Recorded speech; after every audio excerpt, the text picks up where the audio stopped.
Good morning mga lods. So nakapangapi na ba ang tanan? Ang oras na to karon mga lodi naa sa mga alas 5:40. So sayo kay karon diri mga lodi kay hulumano naman ni ang ako ang paggunaguna. So ang ako magong gihimo ron mga lodi, ako ang gi-review. Gi-review. Ako ang gi-review na ako ang giobra.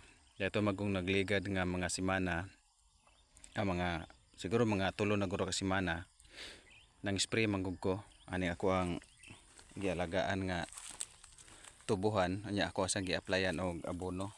So kung napansin niyo mga lods nga naka-epekto na gid ang abono sa iyahang lawas kay ang tubo bisan og padong na siya sa 3 months lagom siya kaayo.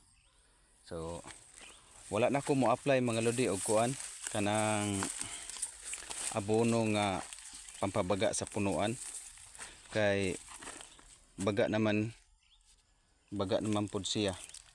So ang ako na lang rong gihimo mga lodi, ako ala gining gitawag og ganiha og gi-review ang mga gitawag og luwang og iras kay naamang koy mga kaning mga sagbot pud ba nga wala kayo maigo sa una sa spray nga gagmay pa siya nya mo po'y pagtubo-tubo niya. So ako siyang kuha karon. So pareha ani nga dili gid siya makit-an kanang gitawag na mo og balagon. So mga lods So mo ni siya mga lodi balagon na siya. So mo ni siya makakatay mga lodi sa tubo. So mubaga gini siya tinuod. So ang iya harabang kuan ani ang gamot ra ba ani niya anang gitawag og balagon. Ana mga balagon mga lodi. Ang iyang gamot ana niya ug mao na siya maka sukad na og higop og sustansya sa yuta pating kusuga gina niya mo baga. So karon kay wala man ko laing matikaw-tikaw ani umuobra. So magkalingaw ko diri. So mao ni siya epekto mga lodi sa pag-apply nako og abono pag human ako og spray. So mapansin man niyo mga lods nga gitawag siya og lagom.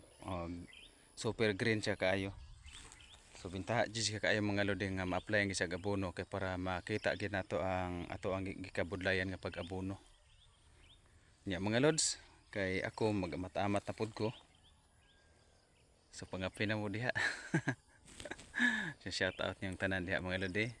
Og si Jake Vlog alas 5:50 na. So magsugod na pud ko. So bye bye mga lods.